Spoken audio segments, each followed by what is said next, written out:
الحمد لله وكفى وسلام على عباده الذين اصطفى أما بعد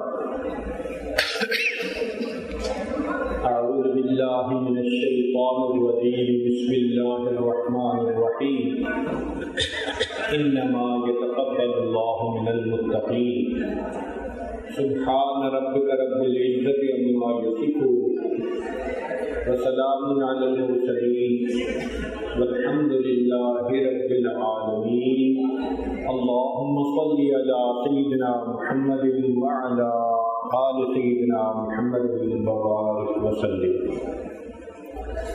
انما يتقبل الله من المتقين بے شک اللہ تعالیٰ متقیوں ہی سے قبول فرماتا ہے۔ علامہ راغب اصفہانی نے لکھا ہے مفردات القرآن میں کہ تقبل باب تفاعل میں سے ہے اور اس کے معنی ہے قبول الشیء علی وجہ یقتضی ثوابا کالہدیہ، کہ کسی چیز کا قبول کر لینا اور اس کے بدلے اس کو کچھ دینا جیسے ہدیہ ہوتا ہے۔ ہماری زبان میں قبولیت کا معنی ہوتا ہے کہ آدمی کو کوئی چیز اچھی لگ جائے، پسند آ جائے۔ عام طور پہ پسند ہونے کی دو وجوہات ہوتی ہیں کہ وہ خوبصورت ہو اور خوبصیرت ہو۔ ایسی چیز کوئی بھی جو خوبصورت بھی ہو، خوبصورت بھی ہو، دیکھنے والے کو اچھی لگتی ہے۔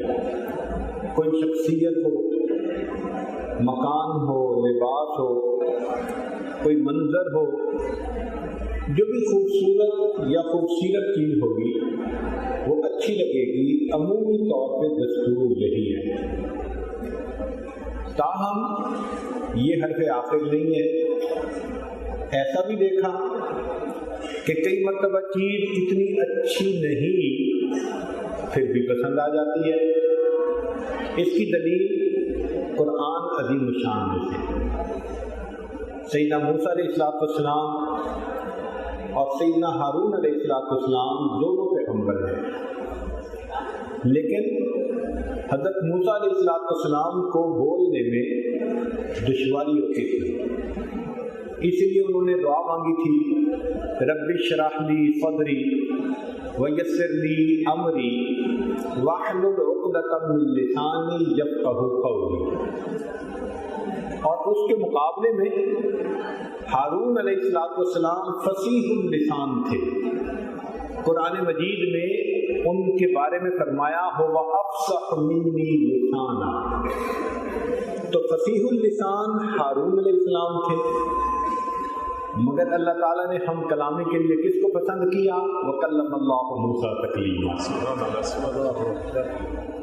تو پسند آنا یہ پسند کرنے والے کی مرضی ہوا کرتی ہے۔ آپ دیکھیے پوری دنیا میں کتنے سرسبز پہاڑ ہیں۔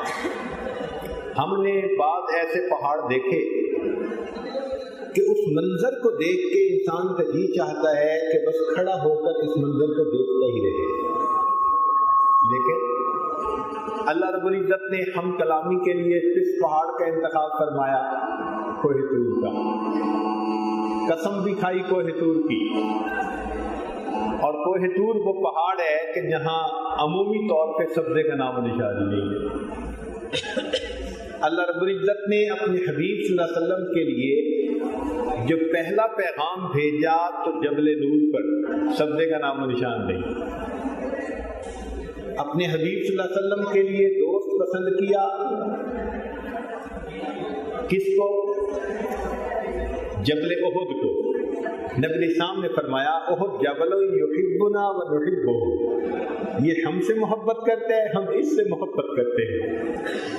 اور اس پر بھی دیکھیے کہ سبزہ نہیں ہے۔ تو سبزے والے، خوبصورت مناظر والے سارے پہاڑ ایک طرف، اور اللہ کو پسند کون سی جگہ آئی کہ جہاں سبزے کا نشان نظر نہیں آتا۔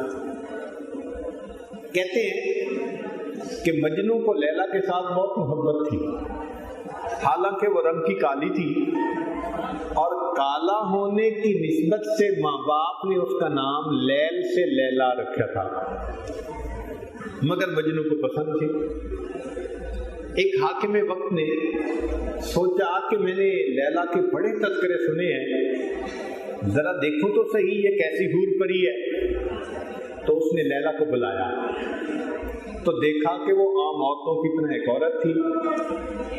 تو اس نے کہا اب دیگر خوباں تو افضل نیستی، کہ باقی حسیناؤں سے کوئی بڑھ کے حسین تو تو نہیں ہے، گفت خامش کیوں تو مجنون نیستی۔ تو لیلا نے جواب دیا کہ خاموش رہو اس لیے کہ تیرے پاس مجنو کی آنکھ نہیں ہے، اگر تو مجنو کی آنکھ سے مجھے دیکھتا تو دنیا میں مجھ سے زیادہ خوبصورت کوئی نظر نہ آتا۔ تو معلوم ہوا کہ عمومی طور پر چیز خوبصورت ہو یا خوبصیرت ہو وہ پسند آتی ہے، لیکن یہ کوئی حتمی قاعدہ کلیہ نہیں ہے، کوئی بھی چیز پسند آتی ہے۔ چنانچہ قبولیت میں ہم نے دیکھا کہ کئی مرتبہ اچھی چیز بھی پسند نہیں آتی۔ مثال کے طور پہ آپ دکان کے اوپر گئے پھل لینے کے لیے، آپ کہتے ہیں جی مجھے انگور چاہیے، دکاندار آپ کو کہتا ہے جی کیلے بڑے اچھے آئے ہیں، وہ اچھے بھی ہیں، خوبصورت بھی ہیں، ٹیسٹ والے بھی ہیں، آپ ایک نظر ڈال کے کہتے ہیں مجھے نہیں چاہیے، آپ نے ریجیکٹ کر دیا حالانکہ وہ کوالٹی میں بہترین تھے، کیوں آپ کو نہیں چاہیے۔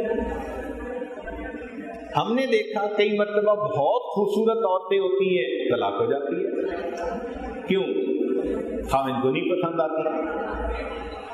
تو قبولیت کے بارے میں عمومی طور پر چیز پسند آتی ہے جو خوبصورت ہو اور خوبصورت ہو، مگر یہ قاعدہ کلیہ نہیں، یہ قبول کرنے والے کی اپنی منشا پہ منحصر ہے، وہ اس کو کوئی چیز پسند آ جائے۔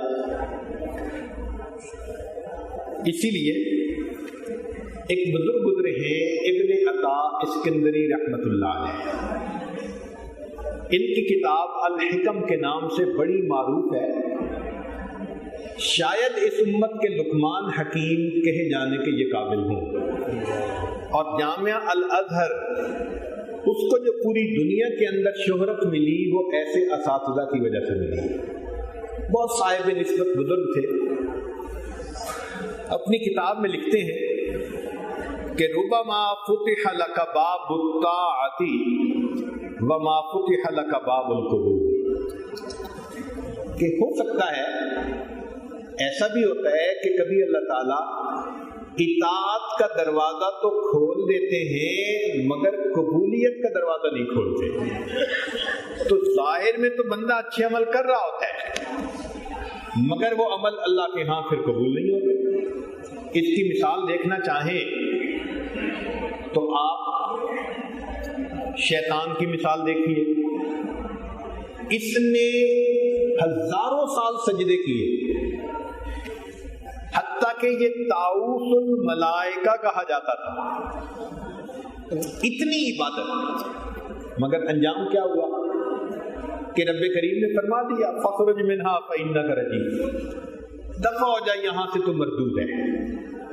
تو اتنی عبادت کے بعد قبولیت پھر بھی نہ مل پائی۔ قریب کے زمانے میں دیکھیں تو بلم باور کو دیکھ لیجئے، 400 سال عبادت کی، حتیٰ کہ مستجاب الدعوات بنا۔ اب ذرا سوچئے کہ مستجاب الدعوات بننا کوئی آسان کام تو نہیں ہے، لیکن ایسی کوتاہی ہوئی کہ بالآخر راندہ درگاہ ہوا۔ ارشاد فرمایا وَلَوْ شِئْنَا لَرَفَعْنَاهُ بِهَا وَلَكِنَّهُ أَخْلَدَ إِلَى الْأَرْضِ وَاتَّبَعَ هَوَاهُ فَمَثَلُهُ كَمَثَلِ الْكَلْبِ، اس کی مثال کتے کی مانند۔ جب قرآن مجید کا یہ لفظ پڑھتے ہیں نا تو کانپ جاتے ہیں کہ یا اللہ 400 سال تو اس نے سجدے کیے تھے نا، عبادت گزار تو تھا نا، مگر آخر پہ انجام دیکھو کیا برا ہوا۔ اللہ تعالیٰ فرماتے ہیں اس کی مثال کتے کی مانند ہے۔ تو یہ پڑھ کے انسان گھبرا جاتا ہے کہ جو ہم اعمال کر رہے ہیں کوئی اعتبار نہیں ان کا جب تک یہ اللہ کے ہاں قبول نہ ہو جائے. اس لیے فرمایا لا عبرت بالطاعت اذا لم يصحبها قبول. اس اطاعت کا کوئی اعتبار نہیں جب تک وہ اللہ رب العزت کے ہاں قبول نہ ہو جائے. تو کیا ہر عبادت قبول ہو جاتی ہے؟ فرمایا لیس کل طاعت سبیلا الا مثوبۃ اللہ ورضوانہ.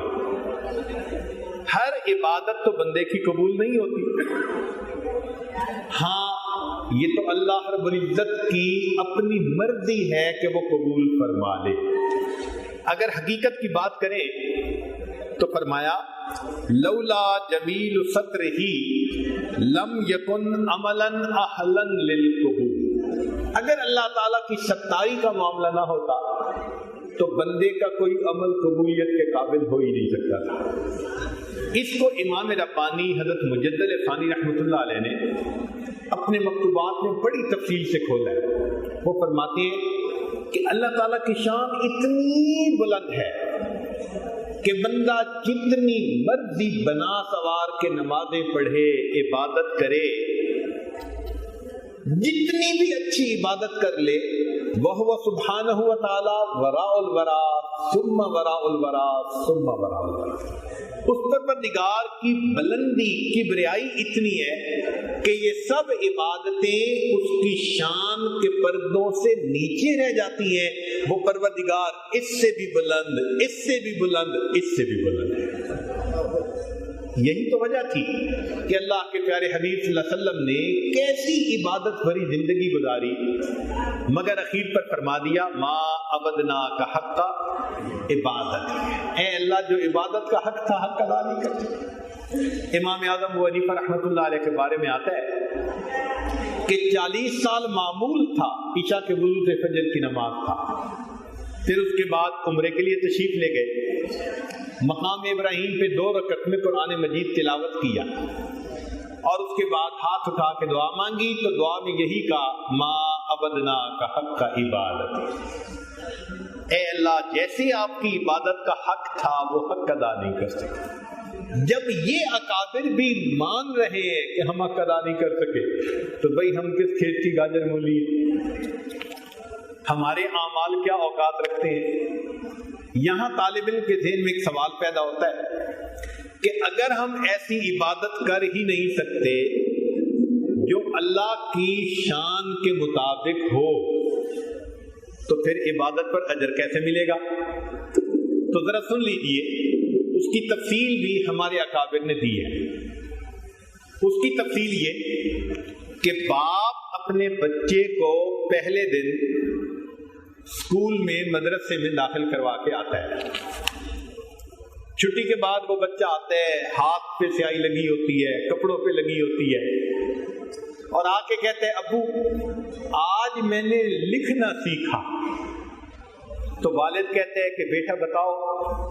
وہ تختی دکھاتا ہے، دھبے لگے ہوئے ہیں، ٹیڑھی ٹیڑھی لکیریں لگی ہوئی ہیں، کچھ سمجھ میں نہیں آتا. مگر وہ اپنے بچے کو انکریج کرنے کے لیے، اس کا دل رکھنے کے لیے اس بچے کو انعام نکال کر دے دیتا ہے. وہ انعام اس بچے کو خوش خطی کا نہیں مل رہا، باپ کی محبت کا اظہار ہے کہ بچے نے ٹیڑھی میری لکیریں لگا دی، چونکہ باپ مہربان ہے وہ انعام دے دیتا ہے. ہماری عبادات کا معاملہ ایسا یقیناً وہ اللہ رب العزت کی شایان شان نہیں ہے مگر ان اللہ بالناس لرؤوف الرحیم. اللہ تعالیٰ بندوں پر رؤوف الرحیم ہے، وہ ان کی ٹیڑھی میڑھی عبادتوں پر بھی ان بندوں کو اجر عطا فرما دیتا ہے.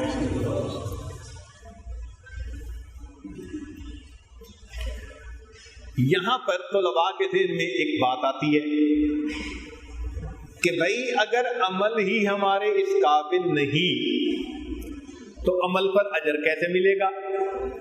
جبکہ قرآن مجید میں فرمایا تلک الجنۃ التی اورثتموها بما کنتم تعملون. تو آیت تو بتا رہی ہے کہ جنت ملے گی عملوں کی وجہ سے.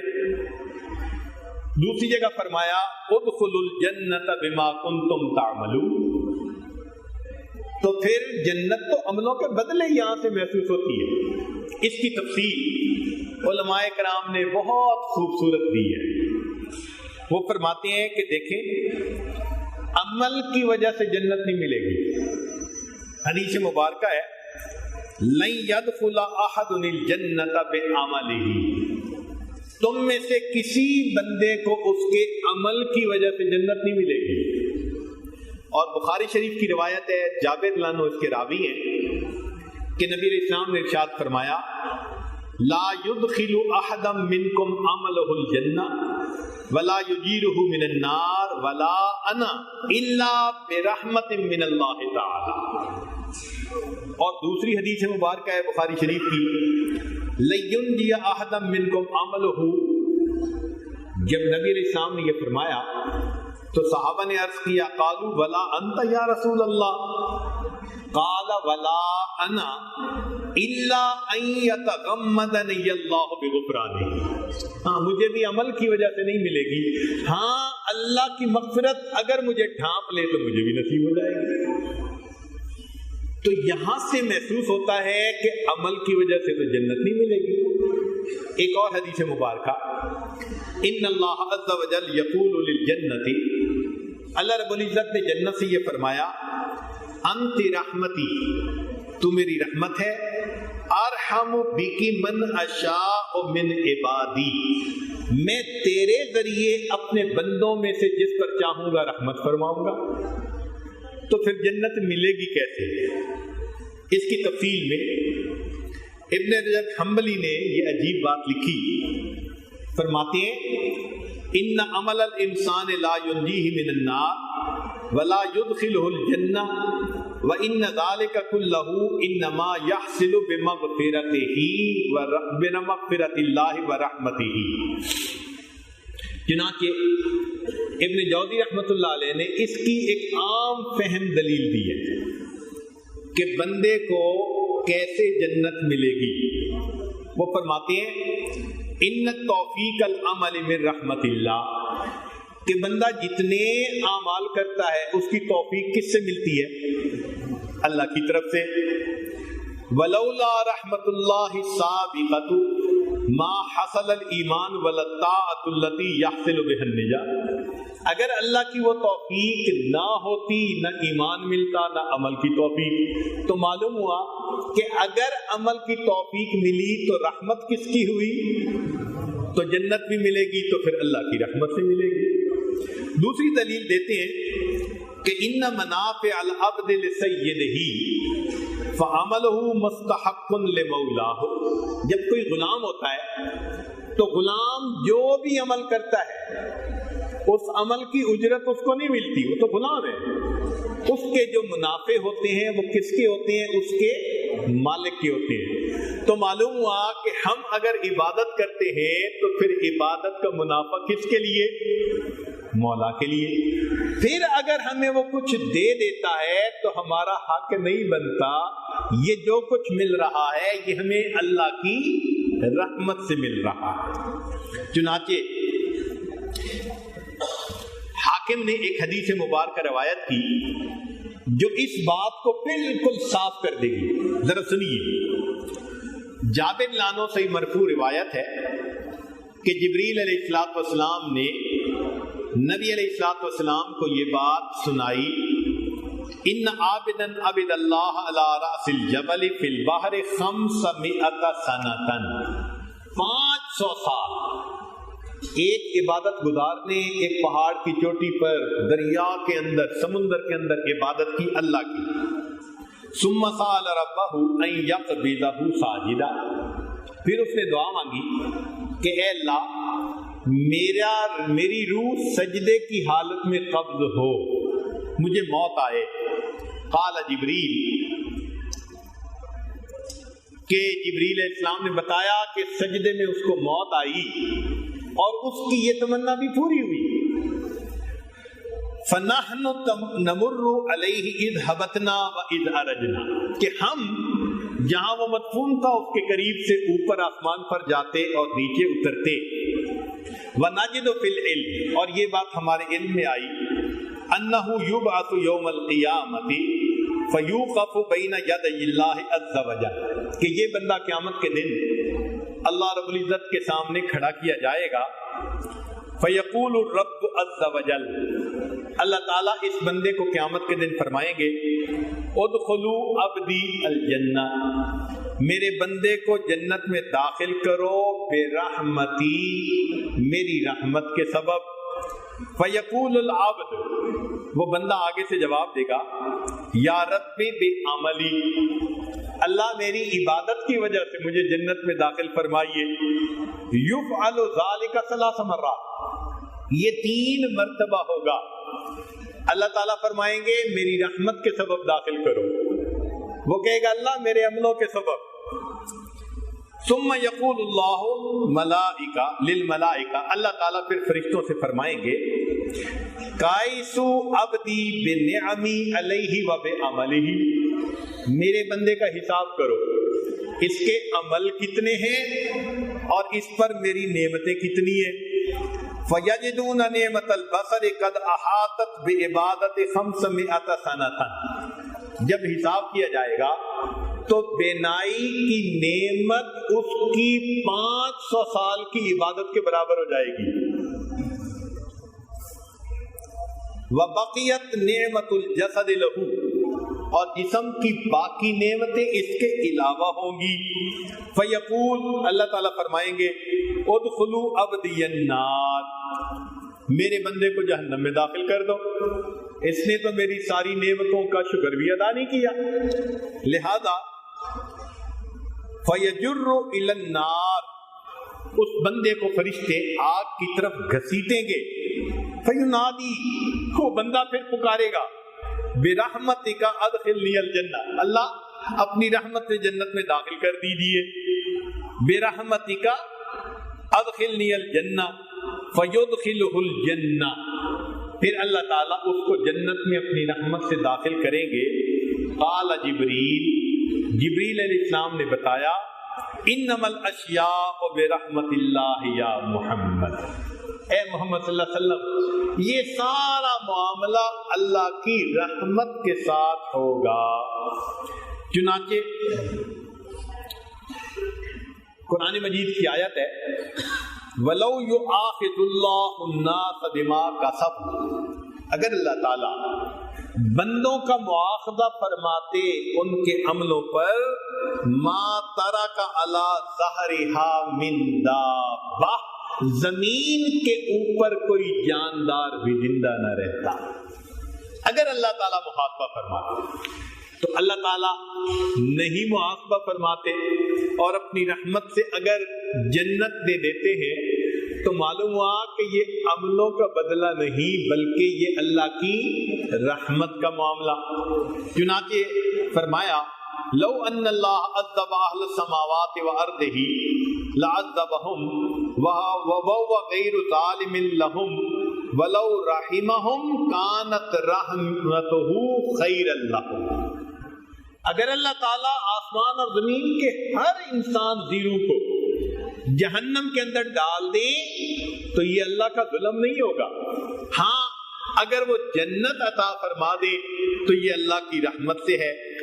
چنانچہ علماء نے فرمایا کہ دخول الجنت بفضلہ، جنت میں جو داخل ہوں گے یہ اللہ کے فضل سے ہوں گے. وَدَرَجَاتُهُ بِحَسَبِ الْأَعْمَالِ، جو جنت کے درجے ہوں گے وہ عملوں کے حساب سے ہوں گے. وَلِكُلٍّ دَرَجَاتٌ مِّمَّا عَمِلُوا، لیکن جنت میں جو داخلہ ہے یہ کس کی وجہ سے ہوگا؟ اللہ کے فضل کی وجہ سے ہوگا. اب جب معاملہ اللہ کے فضل پر ہے تو کوئی اپنے عمل پر ناز کر سکتا ہے؟ ہرگز نہیں کر سکتا. اس لیے جو بھی ہم عمل کریں نظر کس پر رکھیں؟ اللہ کی رحمت پر رکھیں کہ اے اللہ جو میں کر سکا میں نے تو کیا مگر قبول تو آپ نے فرمانا ہے نا. اس لیے عمل کر کے بھی انسان روئے. ایک تو ہوتا ہے نا عمل ہی نہ کرنا، ہمارے اکابر کرتے بھی تھے اور ڈرتے بھی تھے. عمل کرنے کے باوجود ڈرتے تھے کہ معلوم نہیں اللہ کے ہاں قبول ہوگا یا نہیں ہوگا۔ سفیان ثوری رحمۃ اللہ علیہ ایک مرتبہ بہت زار و قطار ہو رہے تھے، ان کے ایک دوست آئے اور کہنے لگے کہ بھئی معلوم ہوتا ہے کہ کوئی غلطی ہو گئی، کوئی گناہ سرزد ہو گیا۔ ان کے سامنے گندم کا دانہ پڑا تھا،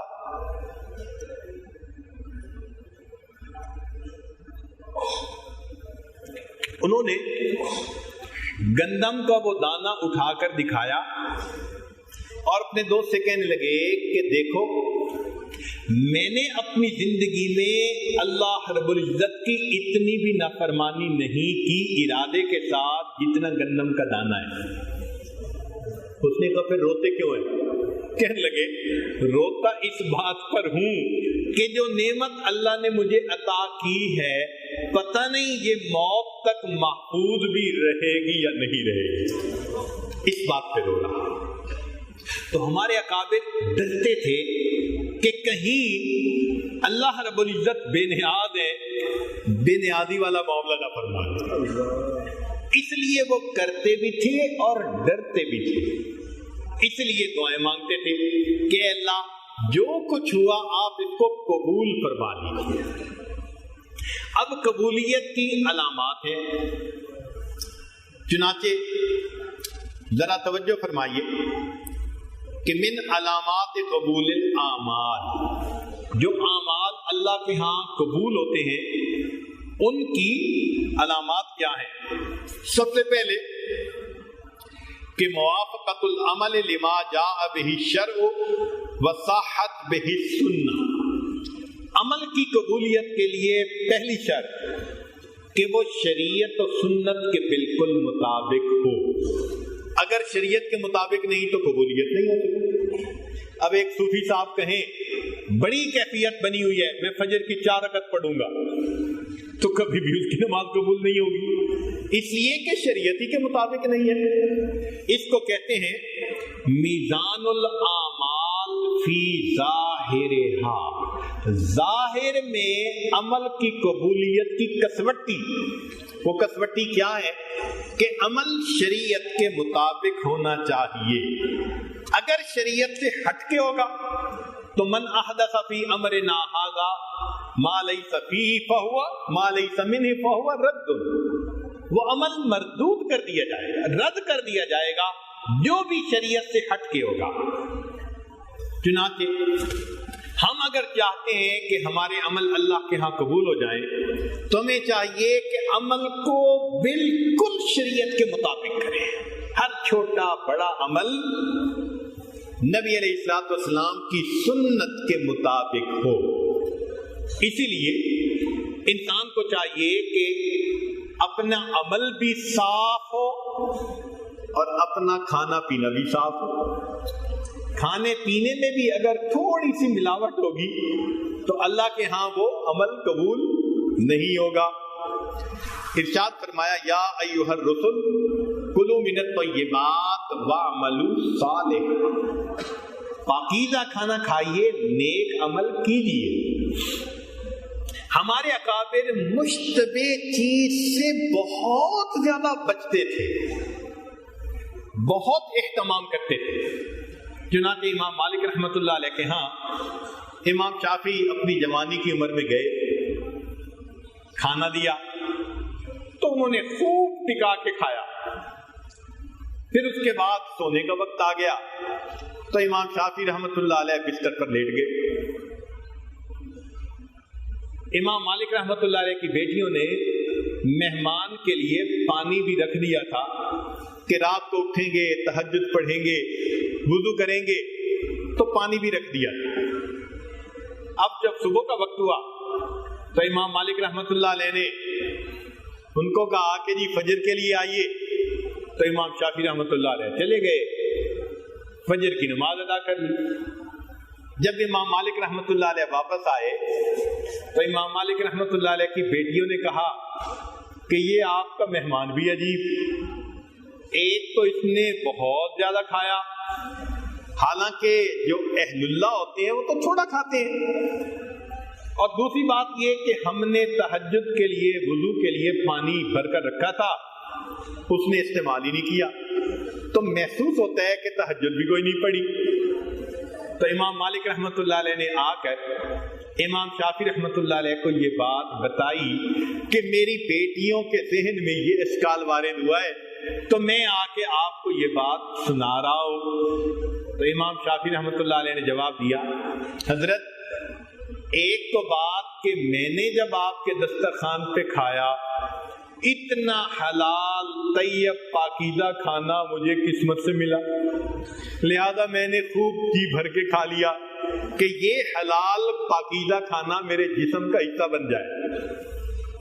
فرمایا اچھا، تو پھر تہجد کا پانی اسی طرح پڑا رہا کہ حضرت آپ کو تو لگا کہ میں بستر کے اوپر آ کر لیٹ گیا، مگر میری نیند تو غائب تھی، میں تو قرآن مجید کی آیت کے اوپر غور کرتا رہا، اور ایک آیت سے میں نے آج کی رات 150 مسائل کا استنباط کر لیا، ایک آیت میں سے 150 مسائل اخذ کر لیے، اور میرا چونکہ وضو ہی نہیں ٹوٹا تھا، میں نے اسی وضو کے ساتھ فجر کی نماز پڑھ لی۔ تو معلوم ہوا کہ یہ پاکیزہ کھانا انسان کے دل کو اتنا منور کر دیتا ہے کہ اس پر اللہ رب العزت کی طرف سے علوم و معارف کی بارش ہوا کرتی ہے۔ چنانچہ حضرت عقل ثانی رحمۃ اللہ علیہ نے ایک واقعہ لکھا ہے کہ اکابر علماء دیوبند کے ہاں ایک بزرگ تھے، منع شاہ کے نام سے معروف تھے۔ وہ گھاس کاٹتے تھے، مگر تھوڑا تھوڑا پیسہ وہ بچاتے رہتے تھے، اور اتنا پیسہ پورا سال میں جا کر وہ بچاتے تھے کہ جو علماء تھے، اساتذہ تھے، ان کی ایک دن وہ دعوت کیا کرتے تھے۔ تو حضرت فرماتے ہیں کہ اساتذہ کو ان کی دعوت کا انتظار رہتا تھا۔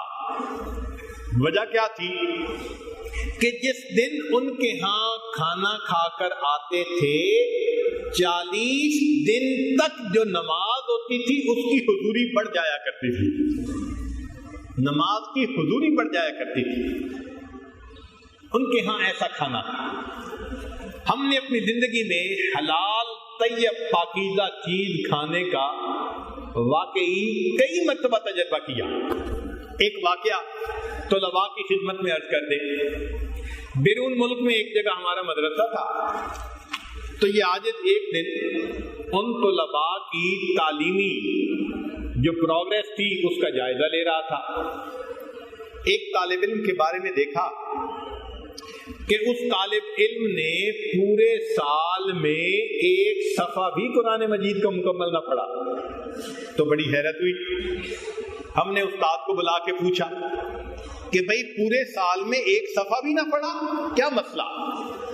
استاد نے کہا کہ جناب میں نے اس شاگرد پر بڑی محنت کی، ویسے یہ بچہ ہے بھی سمجھدار، محنتی بھی ہے، پڑھتا بھی ہے، میں نے پڑھانے میں کمی نہیں کی، مگر کیا کروں کہ بس پڑھاتا ہوں تو پیچھے سے بھول جاتا ہے، آگے دوڑ اور پیچھے چوڑ، اس کا یہی سلسلہ ہے، ذرا پڑھاتا ہوں پیچھے سنتا ہوں تو کچھ بھی نہیں یاد ہوتا، تو بار بار اس کو پیچھے سے شروع کروایا تو اس کا صفحہ بھی ختم نہ ہوا۔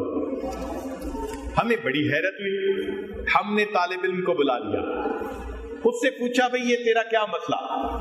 طالب علم نے کہا کہ جناب میں سکول کے اندر ہمیشہ فرسٹ آتا ہوں اور میرا نام صدارتی انعام والے بچوں میں شامل کیا گیا ہے، میں سائنس میں اتنا قابل ہوں، سمجھ مجھے بھی نہیں آتی، میں یہاں آ کے یہ عربی پڑھتا ہوں، میرا ذہن ہی نہیں چلتا، آگے سے پڑھتا ہوں پیچھے سے بھول جاتا ہوں، محنت بھی کرتا ہوں۔ جب کلاس کے بچوں نے بھی بتایا کہ یہ واقعی بچہ بہت محنت کرتا ہے، وقت ضائع نہیں کرتا، اور استاد نے بھی بتایا، تو ہماری فکر اور بڑھ گئی کہ یا اللہ پھر مسئلہ کیا ہے۔ کئی دن اللہ کی طرف متوجہ رہے، دعا مانگتے رہے کہ اللہ اصل حقیقت کیا ہے وہ کھول دیجئے۔ ذہن میں خیال آیا کہ بچے کو بلا کے پوچھے تو صحیح۔ ہم نے بچے کو بلایا اور اس سے پوچھا کہ بچے یہ بتاؤ تمہیں کھانے میں کیا کیا پسند ہے؟ بچے نے بڑی کھل کے بات بتائی کہ ابو میرے ڈاکٹر ہیں، شام کو آتے ہیں تو امی ابو دونوں باہر جاتے ہیں سیر کے لیے، ہمیں ساتھ لے کے جاتے ہیں، تو شام کا کھانا ہم باہر ہی ریسٹورنٹ پہ کھاتے ہیں۔ اس نے 3-4 نام لیے، میکڈونلڈ کا کھانا، فلاں کھانا، فلاں، جو غیر مسلموں کے ریسٹورنٹس تھے اس نے ان کا نام لیا کہ ہم وہاں سے چپس کھاتے ہیں، فش کھاتے ہیں، فلاں کھاتے ہیں۔ ہمیں بات سمجھ میں آ گئی۔ ہم نے ایک ٹیچر پیرنٹ میٹنگ کال کی، ان کے والدین کو بلا لیا۔ ہم نے انہیں کہا کہ دیکھیں آپ ڈاکٹر ہیں، آپ کا مال حلال کا مال ہے، محنت کرتے ہیں، لیکن اپنے بچے کو آپ جا کے جو باہر کھانا کھلاتے ہیں وہ تو غیر مسلم لوگوں کے آپ کے بنے ہوئے چیزیں ہیں، تو معلوم نہیں کیا ڈالا انہوں نے، کیا نہ ڈالا۔ اگر آپ بچے کو قرآن پڑھانا چاہتے ہیں تو ہمارے ساتھ وعدہ کریں کہ آج کے بعد یہ بچہ باہر کے ہوٹلوں کی بنی ہوئی چیز نہیں کھائے گا، فقط گھر کا کھانا اس کو کھلائیں۔ آپ کی بیوی مسلمان ہے، نمازی ہے، وہ گھر میں کھانا کھلائے۔ اگر آپ ایسا نہیں کر سکتے تو اپنے بچے کو ساتھ لے جائیے، ہم نہیں اس کو پڑھا سکتے، نہ آپ کا بچے کا وقت آیا اور نہ ہمارے استاد کا۔ جب اتنی سختی کی تو وہ گھبرا گئے، کہنے لگے حضرت ہم وعدہ کرتے ہیں کبھی اس کو باہر کا کھانا نہیں کھلائیں گے، آپ بچے کو اپنے مدرسے میں رکھیے، پڑھائیے۔ ہم نے اس بچے کو رکھا، اگلے 1 سال میں اس بچے نے الحمد سے لے کر والناس تک پورا قرآن پاک پڑھ لیا۔ جس بچے نے 1 سال میں 1 صفحہ نہیں پڑھا تھا، آنے والے سال میں فقط اس نے حلال کھایا اپنے گھر کا، باہر کے کھانے چھوڑے۔ سوچئے 1 سال میں پورا قرآن مجید اس نے مکمل پڑھ لیا۔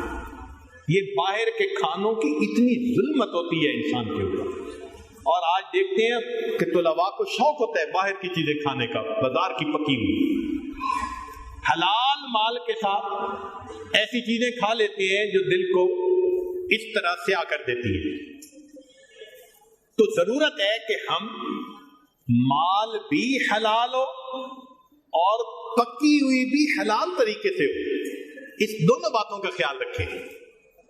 جب دونوں باتوں کا خیال رکھیں گے تو دل منور ہوگا اور عمل اللہ تعالیٰ کے ہاں قبول ہوں گے۔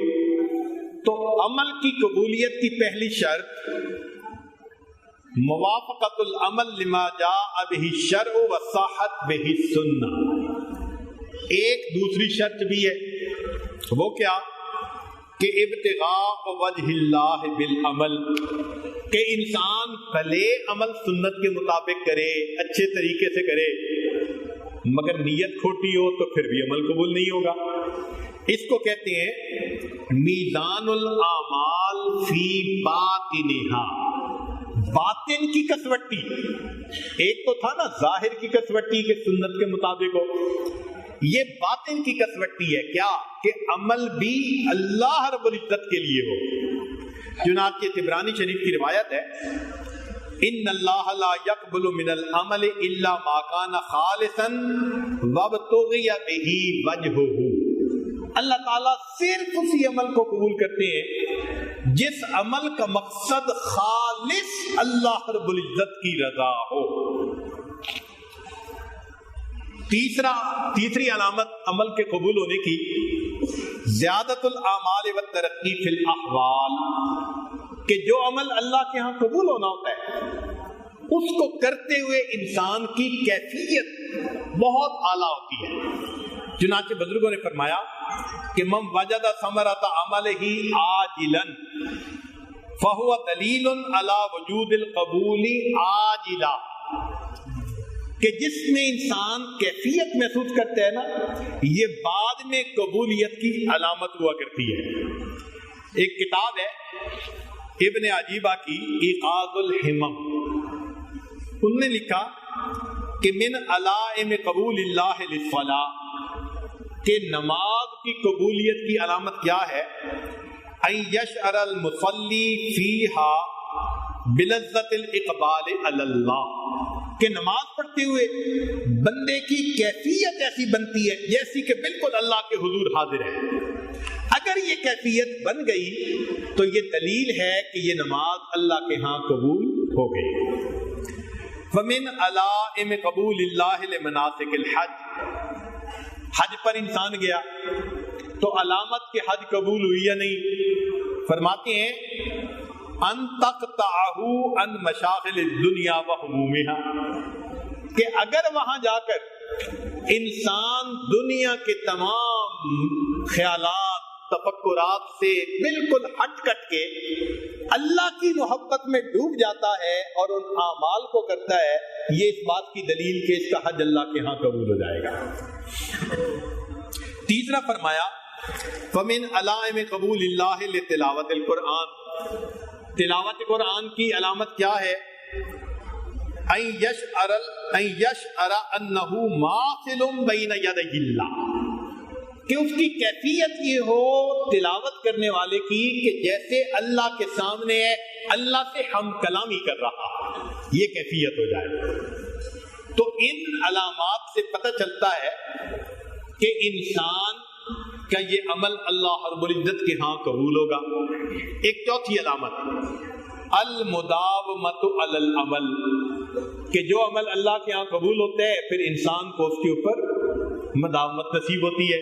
ہمارے بزرگوں نے آسان لفظوں میں کہا کہ اے دوست، تیرا ایک نماز پڑھنے کے بعد دوسری نماز کے لیے مسجد میں آ جانا تیری پہلی نماز کے قبول ہونے کی دلیل ہے۔ اگر قبول نہ ہوتی تو آنے ہی کیوں دیتے؟ آپ نے اگر کسی بندے کی بات نہیں ماننی ہوتی تو اس کو پاس نہیں آنے دیتے، دور ہی رکھتے۔ اسی طرح اگر اللہ تعالیٰ نے کسی بندے کی نماز کو قبول نہیں کرنا ہوتا تو مسجد کے اندر ہی داخل نہیں ہونے دیتے۔ یہ وہی والی بات ہے کہ مالک نے غلام کو کہا کہ اچھا جلدی سے نماز پڑھ کے آؤ، اور غلام کو نماز پڑھنے میں دیر لگ گئی تو مالک نے کہا کہ ارے کون تجھے باہر نہیں آنے دیتا؟ تو غلام نے جواب دیا جناب جو آپ کو اندر نہیں آنے دیتا وہ مجھے باہر نہیں جانے دیتا۔ تو اگر اللہ رب العزت نے قبول نہ کر رہی ہو تو قریب ہی نہ آنے دے۔ جب توفیق دے دی ایک نماز پڑھنے کے بعد دوسری نماز کے لیے آنے کی، تو یہ پہلی نماز کے قبول ہونے کی پکی علامت ہے کہ اللہ رب العزت کے ہاں یہ قبول ہو گئی۔ تاہم یہ قبولیت ایسی بات ہے کہ انبیاء کرام بھی ڈرا کرتے تھے اور وہ بھی دعائیں مانگتے تھے کہ اللہ ہمارے عملوں کو قبول کر لیجئے۔ ذرا غور کیجئے، ابراہیم علیہ السلام نے بیت اللہ کو بنایا تو کیا ہوا؟ وَإِذْ يَرْفَعُ إِبْرَاهِيمُ الْقَوَاعِدَ مِنَ الْبَيْتِ وَإِسْمَاعِيلُ رَبَّنَا تَقَبَّلْ مِنَّا۔ دیکھیں ابراہیم علیہ السلام قبولیت کی دعا مانگ رہے ہیں، پھر فرماتے ہیں رب اجعلنی مقیم الصلاۃ ومن ذریتی ربنا وتقبل دعا ربنا اغفر لی ولوالدی وللمؤمنین یوم یقوم الحساب۔ تو ربنا وتقبل دعا، دعا کے لیے دعا یعنی مانگ رہے ہیں، قبولیت کے لیے دعا مانگ رہے ہیں۔ اسی طرح عمران علیہ السلام کی بیوی، اللہ نے اس کو امید لگائی تو ابھی بچے ہوا نہیں مگر وہ پہلے ہی دعا مانگتی ہے۔ اذ قالت امرأة عمران رب انی نذرت لک ما فی بطنی محررا فتقبل منی، اور پھر اللہ تعالیٰ نے فتقبلها ربها بقبول حسن وانبتها نباتا حسنا۔ تو معلوم ہوا کہ انبیاء کو بھی اس بات کی فکر رہتی تھی کہ جو اعمال ہم کر رہے ہیں اللہ اس کو قبول فرما لے۔ امت کو سمجھانے کے لیے انہوں نے دعائیں مانگی، چنانچہ نبی علیہ السلام کی کئی دعائیں ہیں قبولیت کے بارے میں۔ سب سے پہلے تو آپ جانور ذبح کرتے ہوئے فرماتے تھے بسم اللہ اللہم تقبل من محمد و من امت محمد صلی اللہ علیہ وسلم، تو قبولیت کی دعا مانگی۔ ابن عباس عنہ کی روایت ہے کہ نبی علیہ السلام نے دعا مانگی رب آئینی وتقبل توبتی واجب دعوتی۔ ابن عباس عنہ کی ایک اور دعا ہے کہ نبی علیہ السلام نے دعا مانگی، اللہم لک صمت وعلی رزقک افطرت فتقبل منی۔ سلمہ رضی اللہ عنہا روایت فرماتی ہیں کہ نبی علیہ السلام نے دعا مانگی، اللہم تقبل حسناتی، اللہ میرے نیک عملوں کو قبول فرما لیجئے۔ سلمہ رضی اللہ عنہا فرماتی ہیں کہ نبی علیہ السلام نے دعا مانگی، اللہم انی اسألک علما نافعا ورزقا طیبا وعملا متقبلا۔ تو اعمال کی قبولیت کی دعا مانگی، گویا امت کو یہ تعلیم دی کہ عمل کر کے ناز میں نہ پڑ جانا، اپنے آپ کو کچھ سمجھنے نہ لگ جانا، بلکہ اللہ کی شان بے نیازی سے ڈرتے رہنا۔ پتہ تو تب چلے گا جب اللہ کے ہاں عمل کون مقبول ہے کون مردود ہے، بے خبر کیا خبر تجھ کو کیا کون ہے، کون مقبول ہے کون مردود ہے، بے خبر کیا خبر تجھ کو کیا کون ہے۔ جب تلیں گے عمل سب کے میزان پر، تب کھلے گا کہ کھوٹا کھرا کون ہے۔ یہ کھوٹا کھرا تو قیامت کے دن جا کر پتہ چلے گا، جب اللہ رب العزت کسی بندے کے عملوں کو قبول فرما لیں گے۔ تاہم کچھ اسباب ہیں جن کو اختیار کیا جائے تو عمل قبول ہو جاتے ہیں۔ ان میں سے پہلا عمل دعا، کہ عمل کریں پھر دعا مانگے قبولیت کی، کہ اللہ مجھ سے یہ عمل قبول فرما لیجیے۔ جیسے عمران علیہ السلام کی بیوی نے دعا مانگی کہ اللہ جو بچہ میرے بطن میں ہے اس کو قبول کر لیجیے، تو اللہ نے قبول کر لیا۔ اور دوسری چیز ہے تقویٰ، کہ جو انسان تقویٰ بھری زندگی گزارے گا اللہ تعالیٰ اس کے عملوں کو قبول فرمائیں گے۔ اس لیے ارشاد فرمایا انما یتقبل اللہ من المتقین، اللہ تعالیٰ متقیوں ہی کے اعمال قبول فرماتا ہے۔ تو دوسرا سبب یہ، اور تیسرا سبب اخلاص، کہ انسان کے اندر جتنا اخلاص ہوگا، دکھاوا نہ ہو۔ فقیہ اللہ سمرقندی رحمۃ اللہ علیہ سے کسی نے پوچھا کہ حضرت اخلاص کے بارے میں ہم الفاظ تو بہت پڑھتے رہتے ہیں، ہمیں مثال دے کر سمجھائیں کہ اخلاص ہوتا کیا ہے۔ انہوں نے فرمایا کہ اچھا یہ بتاؤ کہ تم نے کبھی چرواہے کو دیکھا ہے جو بکریوں کے درمیان بیٹھ کے نماز ادا کرے؟ حضرت دیکھا ہے۔ فرمایا کہ وہ بکریوں کے درمیان بیٹھ کے جب نماز پڑھتا ہے تو نماز پڑھنے کے بعد اس کے ذہن میں خیال آتا ہے کہ بکریاں میری تعریف کریں گی؟ تو نہیں، اس کے ذہن میں تو خیال بھی نہیں آتا۔ فرمایا جو مخلص انسان ہوتا ہے وہ انسانوں کے درمیان بیٹھ کر اللہ کی عبادت کرتا ہے، مگر کسی بندے سے اس کو تعریف کی کوئی توقع نہیں ہوا کرتی، تمنا ہی نہیں ہوتی کہ کوئی میری تعریف کرے گا۔ تو ایسے اخلاص کے ساتھ اگر ہم عمل کریں تو یقیناً عمل اللہ کے ہاں قبول ہوگا۔ اس میں دیکھیے اللہ رب العزت نے بخاری شریف کو قبولیت عطا فرمائی۔ کیوں؟ کہ امام بخاری رحمۃ اللہ علیہ نے اس کتاب کو بڑے اخلاص کے ساتھ لکھا۔ آپ جانتے ہیں کہ ہر حدیث مبارکہ لکھنے سے پہلے غسل کرتے تھے، 2 رکعت ادا کرتے تھے اور پھر حدیث مبارکہ لکھا کرتے تھے۔ تو معلوم ہوا کہ 2 رکعت پڑھ کر دعا مانگ کر کے اللہ قبول کر لیجئے، قبول کر لیجئے۔ اور آج اس کی قبولیت دیکھیے کہ جب تک کوئی اس کتاب کو نہ پڑھے وہ عالم کہلانے کا حقدار نہیں بن سکتا۔ اللہ کے یہاں قبولیت ہے۔ امام مالک رحمۃ اللہ علیہ نے موطا لکھی۔ اسی زمانے میں ایک اور بزرگ تھے ابن ابی ذئب رحمۃ اللہ علیہ، انہوں نے بھی موطا کے نام سے کتاب لکھی اور وہ اس سے ذخیم بھی تھی۔ تو لوگوں نے امام مالک رحمۃ اللہ علیہ سے فرمایا مل فائدۃ فی تصنیفک، کہ انہوں نے اسی نام سے اتنی موٹی کتاب لکھ دی تو آپ کی یہ پتلی سی موطا لکھنے کا کیا فائدہ؟ امام صاحب نے جواب میں فرمایا ما کان للہ بقیہ، کہ دونوں میں سے جو اللہ کے لیے ہوگی وہ باقی رہے گی۔ آج ابن ابی ذئب کی موتا کا پتہ ہی نہیں طلباء کو، اور امام مالک رحمۃ اللہ علیہ کی موتا آج ہر دور حدیث کی کتاب میں پڑھی جاتی ہے۔ تو معلوم ہوا کہ یہ اخلاص کے اوپر منحصر ہے۔ جیسے اللہ رب العزت نے امام اعظم ابو حنیفہ رحمۃ اللہ علیہ کو قبولیت عطا فرمائی، فقہ حنفی کو اللہ نے ایسی قبولیت دی کہ انسان حیران ہوتا ہے۔ لوگ سمجھتے ہیں کہ جی فقہ حنفی اس لیے دنیا میں پھیلی کہ قاضی ابو یوسف رحمۃ اللہ علیہ چیف جسٹس بن گئے تھے، ان کے ذریعے سے یہ فقہ پھیلی، حالانکہ ایسی بات نہیں ہے۔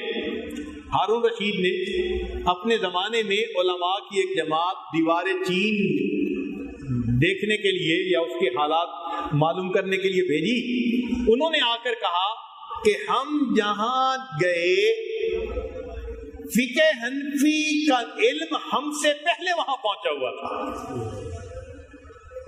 اور آج دیکھیے پوری دنیا کے اندر فقہ حنفی پر عمل سب سے زیادہ ہو رہا ہے۔ پاکستان، ہندوستان، افغانستان، اس کے بعد جتنی ریاستیں ہیں رشیا کی، سب کے اندر فقہ حنفی پر عمل ہو رہا ہے۔ پھر بشکیرستان، پھر اس سے آگے چلے جائیں، پھر ترکی کے اندر دیکھیں، شام کے اندر دیکھیں، تو آپ کو بہت مخلوق نظر آئے گی اللہ کی جو اس فقہ کے اوپر عمل کر کے آج زندگی گزار رہی ہے۔ بلکہ اس میں ایک مزے کی بات سنیے کہ ایک مرتبہ ہوائی جہاز میں قریب کی سیٹ پر سوڈان کے ایک جسٹس بیٹھ گئے تھے، ان سے بات چیت ہوتی رہی، تو بات چیت میں عالم بھی تھے اور جسٹس بھی تھے اپنے علاقے کے۔ تو میں نے ان سے پوچھا کہ آپ کے ہاں کس فقہ کے اوپر عمل ہوتا ہے؟ تو وہ کہنے لگے کہ ہمارے ہاں عبادات امام مالک کے قول پر ہوتی ہیں، لیکن عدالتوں کے جتنے مقدمے ہیں وہ سب کے سب فقہ حنفی کے مطابق فیصلے ہوتے ہیں۔ میں نے پوچھا یہ کیوں؟ کہنے لگے اس سے زیادہ اچھی فقہ کی تدوین اور کہیں ہے ہی نہیں۔ تو مجھے ذہن میں بات آئی کہ ممکن ہے یہ ان کے اپنے کومنٹس ہوں، مگر ایک دوسرا واقعہ پیش آیا کہ ایک مرتبہ مصر جانا ہوا، تو وہاں الازہر میں جو مفتی اعظم تھے ان سے ہمارے ایک دوست نے سوال پوچھا کہ حضرت یہاں تو سب شافعی طریقے سے عبادت کرتے ہیں، تو مفتی اعظم نے کہا کہ مجھے حق بات کہنے میں کوئی جھجک نہیں، ہمارے ہاں اگرچہ عبادات امام شافعی کے طریقے پر کرتے ہیں، ہماری عدالتوں کے سب مقدمات اب بھی فقہ حنفی کے مطابق فیصلے ہوتے ہیں۔ تو معلوم ہوا کہ جہاں عبادات کسی اور امام کے قول پر ہو رہی ہیں، وہاں بھی سارے فیصلے جو عدالتوں کے ہیں وہ فقہ حنفی کے مطابق ہو رہے ہیں۔ یہ کیا چیز ہے؟ یہ اللہ کے ہاں قبولیت ہے جو اللہ رب العزت نے اس فقہ حنفی کو عطا فرمائی۔ اگر اس کی کوئی اور مثال دیکھنی ہے کہ اللہ کے ہاں قبولیت جب ہوتی ہے تو اللہ تعالیٰ پھر اس عمل کو جاری و ساری فرما دیتے ہیں۔ ذرا غور کیجئے، ابراہیم علیہ السلام نے بچے کو قربان کیا اللہ کے نام پر، اللہ کے ہاں وہ عمل قبول ہوا، تو اللہ تعالیٰ فرماتے ہیں وَتَرَكْنَا عَلَيْهِ فِي الْآخِرِينَ، ہم نے آنے والوں میں بھی اس عمل کو جاری فرما دیا۔ آج بھی ابراہیم علیہ السلام کے اس عمل کو سال میں ایک دن تازہ کیا جاتا ہے، زندہ کیا جاتا ہے، اس سنت پر عمل کیا جاتا ہے۔ بی بی ہاجرہ صفا اور مروہ کے درمیان بھاگی، اللہ کو عمل پسند آ گیا، اللہ تعالیٰ نے اس سعی کو حج کا ایک حصہ بنا دیا۔ آج کوئی بھی شیخ، مفتی، عالم جائیں، ان کا حج مکمل نہیں ہو سکتا جب تک صفا اور مروہ کے درمیان دوڑیں گے نہیں۔ تو معلوم ہوا کہ عمل کی قبولیت یہ ہوتی ہے کہ اللہ عمل کو آئندہ جاری فرما دیتا ہے، عمل کا فیض جاری فرما دیتا ہے۔ چنانچہ ایک تازہ مثال ہمارے سامنے دارالعلوم دیوبند کی ہے کہ اتنے اخلاص کے ساتھ اس کی بنیاد رکھی گئی۔ حضرت مولانا قاسم نانوتوی رحمۃ اللہ علیہ نے اتنے اخلاص کے ساتھ اس کی بنیاد رکھی کہ اللہ رب العزت نے اس ادارے کے فیض کو پوری دنیا کے اندر پہنچا دیا۔ اس عاجز کو اللہ رب العزت نے اپنی رحمت سے شاید 50 سے زیادہ ملکوں میں دین کی نسبت سے سفر کرنے کی توفیق بخشی۔ مجھے اپنی زندگی میں کوئی جگہ ایسی نہیں ملی کہ جہاں یہ عاجز پہنچا ہو اور وہاں پہلے ہی علماء دیوبند کا کوئی نہ کوئی روحانی فرزند بیٹھا کام کرتا نہ نظر آیا۔ اللہ کے ہاں کیا قبولیت ہے۔ کوثار یہاں دب جاتے ہیں، طوفان یہاں رک جاتے ہیں، اس کاخ فقیری کے آگے شاہوں کے محل جھک جاتے ہیں۔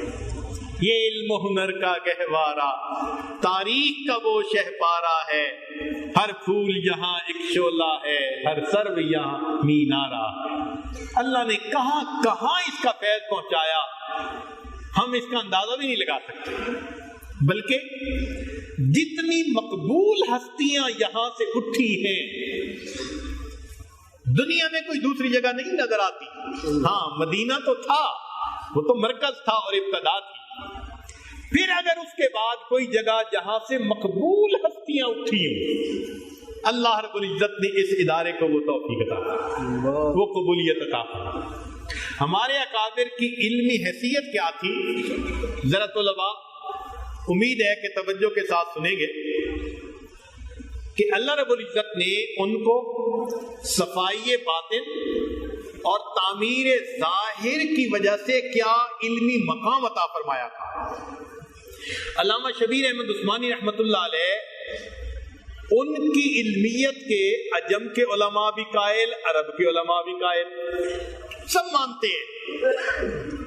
انہوں نے جو حدیث پاک کے اوپر لکھا اس کی وجہ سے عرب کے علماء بھی ان کی علمیت کے قائل ہیں، لوہا مانتے ہیں ان کا۔ چنانچہ انہوں نے شرح مسلم فتح ملحم کے اندر لکھا، ذرا سنیے گا، اپنے شیخ علامہ انور شاہ کشمیری رحمۃ اللہ علیہ کے بارے میں۔ لکھنے والے کون ہیں؟ علامہ شبیر احمد عثمانی رحمۃ اللہ علیہ، جن کو عرب و عجم کے علماء مانتے ہیں کہ واقعی ٹھوس علم والی شخصیت تھے۔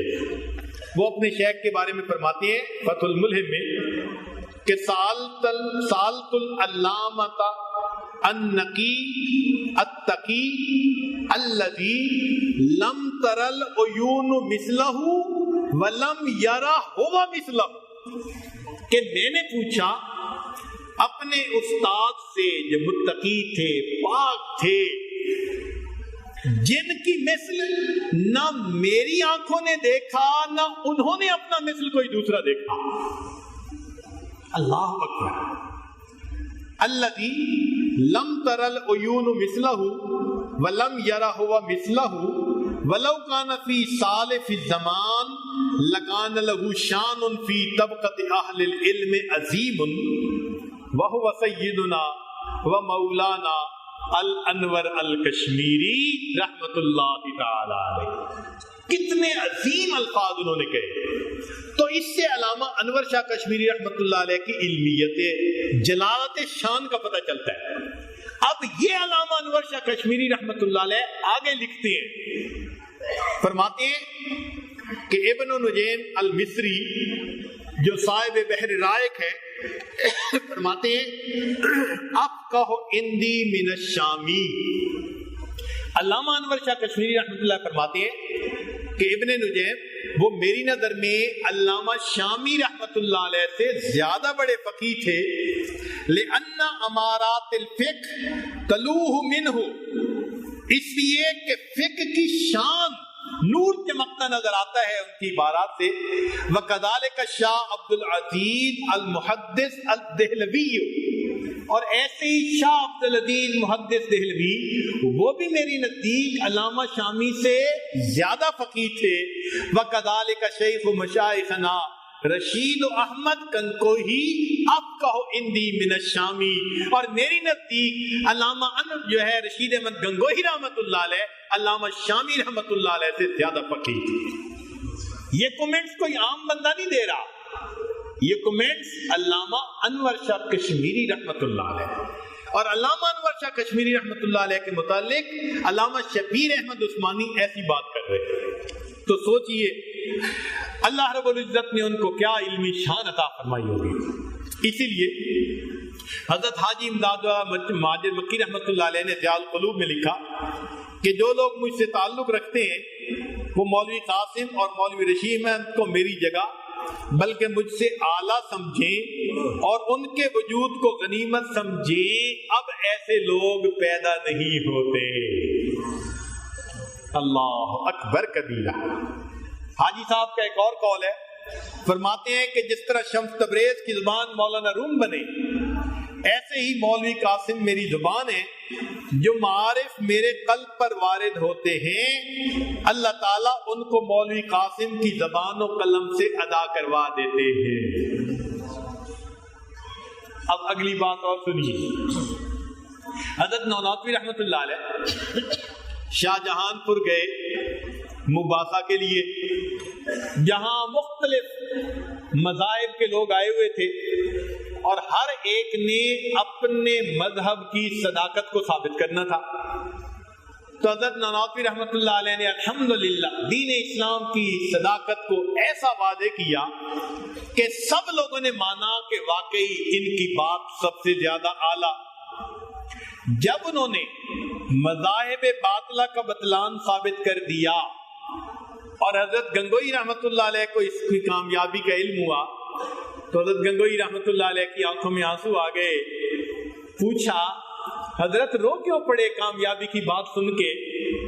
تو حضرت گنگوئی رحمت اللہ علیہ نے فرمایا کہ مجھے لگتا ہے کہ میرا دوست اب مجھ سے جدا ہو جائے گا. میرا دوست اب مجھ سے جدا ہو جائے گا. اور پھر فرمایا کہ اسے جس کام کے لیے اللہ نے پیدا کیا تھا وہ کام انہوں نے کر دیا. اللہ کی شان کے اسی سال حضرت مولانا قاسم رحمۃ اللہ علیہ کی وفات ہو گئی. یہ تو اللہ رب العزت کی طرف سے قبولیت تھی ان حضرات کی. اب ذرا حضرت گنگوئی رحمۃ اللہ علیہ کے بارے میں سن لیجئے. ان کے بارے میں بزرگ کیا فرماتے تھے. چنانچہ سائیں توکل شاہ امبالوی مجذوب تھے، وہ حضرت گنگوئی رحمۃ اللہ علیہ کے بارے میں فرمایا کرتے تھے کہ میں نے ان کو مجلس نبوی میں مسند افتاح پر فائز بیٹھے دیکھا ہے. یہ توکل شاہ امبالوی رحمۃ اللہ علیہ فرماتے تھے. میاں عبد الرحیم پانی پتی، میاں عبد الرحیم ولایتی وہ فرماتے تھے حضرت مولانا رشید احمد گنگوئی رحمۃ اللہ علیہ کے بارے میں کہ اس شخص کا قلم عرش الہی کو دیکھ کر چلتا ہے. یہ الفاظ کہتے ہیں. حضرت مولانا فضل الرحمان گنج مراد آبادی رحمۃ اللہ علیہ وہ بھی صاحب کشف بزرگ تھے اور ان کا کشف اتنا معروف تھا کہ ایک مرتبہ مولانا عبدالحی رحمۃ اللہ علیہ ان کی خدمت میں حاضر ہوئے اور سفر میں کسر پڑی تو ان کے پاس پہنچے تو بغیر بتائے ان کو پتا چلا کہ نماز کیسی پڑھی اور ڈانٹ پڑی. چنانچہ ان کے پاس ایک مرتبہ حضرت مولانا احمد علی سہارنپوری محدث سہارنپوری رحمۃ اللہ علیہ ہمارے اکابر علماء دیوبند میں علم حدیث میں جتنا مقام ان کا بلند تھا وہ دوسروں کا نظر نہیں آتا. اور آج بھی بخاری شریف کے اوپر ان کا حاشیہ لکھا ہوا موجود ہے. تو حضرت مولانا احمد علی سہارنپوری رحمۃ اللہ علیہ مولانا فضل الرحمان گنج مراد آبادی رحمۃ اللہ علیہ کو ملنے کے لیے آئے تو حضرت نے فرمایا کہ آپ نے حاشیہ لکھا؟ جی. فرمایا تمہارے حاشیے میں فلاں جگہ پر غلطی ہے. کشفن پتہ چل گیا، دیکھا تو واقعی اس جگہ پر کتابت کی غلطی تھی. ایسا کشف تھا حضرت مولانا فضل الرحمان گنج مراد آبادی رحمۃ اللہ علیہ. چنانچہ حضرت مولانا احمد علی محدث سہارنپوری رحمۃ اللہ علیہ نے 25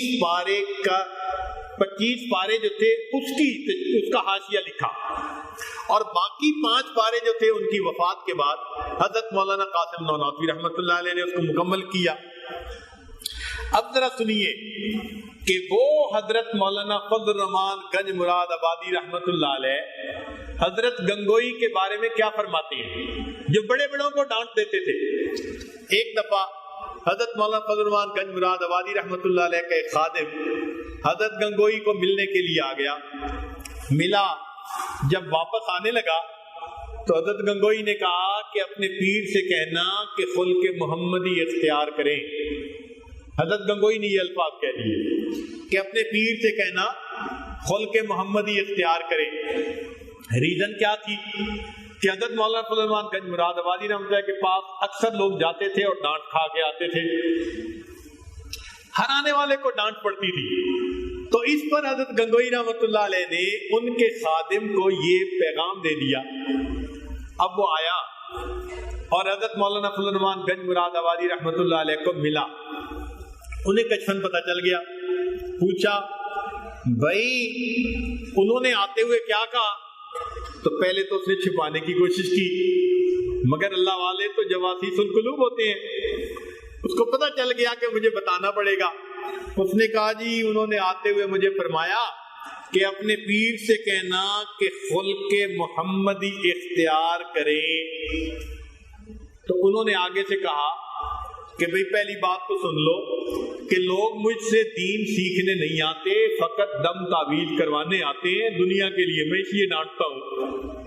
تو پہلے تو بات کو ذرا کھول دیا اور پھر فرمایا کہ میں اس صاحب زادے جیسا ظرف کہاں سے لاؤں. یہ حضرت مولانا فضل الرحمان گنج مراد آبادی رحمۃ اللہ علیہ حضرت گنگوئی رحمۃ اللہ کے بارے میں فرماتے ہیں کہ میں اس صاحب زادے جیسا ظرف کہاں سے لاؤں جو سمندر کے سمندر پیے بیٹھا ہے اور ڈکار بھی نہیں لیتا. میں اس صاحب زادے جیسا ظرف کہاں سے لاؤں جو سمندر کے سمندر پیے بیٹھا ہے اور ڈکار بھی نہیں لیتا. اب دیکھیے کہ حضرت مولانا قاسم نانوتوی رحمۃ اللہ علیہ اور حضرت گنگوئی رحمۃ اللہ علیہ کو اللہ نے کیا علمی شان دی تھی، حضرت کشمیری رحمۃ اللہ علیہ کو کیا شان دی تھی، حضرت اقدس تھانوی رحمۃ اللہ علیہ سبحان اللہ 2000 سے زیادہ کتابیں لکھی. اگر ان کے علمی مقام کو دیکھنا ہو تو ان کی تفسیر بیان القرآن کو پڑھ لیجیے.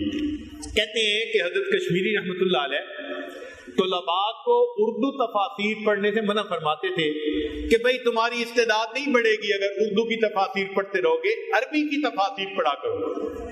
جب ان کے سامنے بیان القرآن تفسیر آئی اور انہوں نے پڑھا، اس دن کے بعد انہوں نے اردو تفسیر پڑھنے سے جو منع کرتے تھے اس بات کو انہوں نے ختم فرما دیا. فرمانے لگے اس تفسیر کو دیکھنے کے بعد پتہ چلتا ہے کہ اب اردو زبان میں بھی علم منتقل ہو چکا ہے. ایسی علمی شان. پھر اللہ رب العزت نے دیکھیے علم بھی ان کے ذریعے سے پھیلایا اور ذکر بھی ان کے ذریعے سے پھیلایا. واقعی وہ حکیم الامت تھے. اللہ رب العزت نے ان کو علمی شان عطا فرمائی. پھر آگے دیکھیے حضرت مدنی رحمت اللہ علیہ کو کہ 18 سال مسجد نبوی میں گنبد خضرا کے قریب بیٹھ کر انہوں نے حدیث پاک کا درس دیا. محدث حدیث پڑھاتے ہیں تو قال قال رسول اللہ صلی اللہ علیہ وسلم پڑھاتے ہیں، اور حضرت مدنی پڑھاتے تھے تو اشارہ کر کے کہتے تھے قال ھذا النبی صلی اللہ علیہ وسلم. مسجد نبوی میں 18 سال درس دینا کوئی معمولی بات تو نہیں، اور کوئی 2 مضمون نہیں پڑھاتے تھے، 11 مرتبہ درس ہوتا تھا. ایک دن میں 11 درس ہوتے تھے. اتنا علم حاصل کرتے تھے عرب کے لوگوں سے. پھر اللہ رب العزت نے ان کو یہاں پہنچایا اور انہوں نے یہاں بیٹھ کے جو حدیث کی خدمت کی. تو آج جتنے بڑے بڑے مدارس ہیں آپ اگر دیکھیے تو یہ حضرت اقدس تھانوی رحمت اللہ علیہ کے شاگرد ہیں یا حضرت مدنی رحمت اللہ علیہ کے شاگرد. اللہ رب العزت نے پوری دنیا میں اس علم کو ان کے ذریعے سے پھیلایا. اور ان کے جو استاد تھے حضرت شیخ الہند رحمت اللہ علیہ، اللہ کے ہاں کیا مقبول شخصیت ہے. دیکھیں شاگرد تو بڑوں کے ہوتے ہیں. آپ میں سے اساتذہ ہوں گے جن سے سینکڑوں طلباء پڑھ چکے. اگر سوال پوچھا جائے کہ ان سینکڑوں میں سے کون دین کے لیے قبول ہوا تو بہت ہی تھوڑے ہوں گے، ورنہ پڑھنے والے تو بڑے، کئی دنیا کے کام میں لگے ہوئے ہیں اور کئی ادھورا کام کر رہے ہیں اور باقی ویسے زندگی گزار رہے ہیں.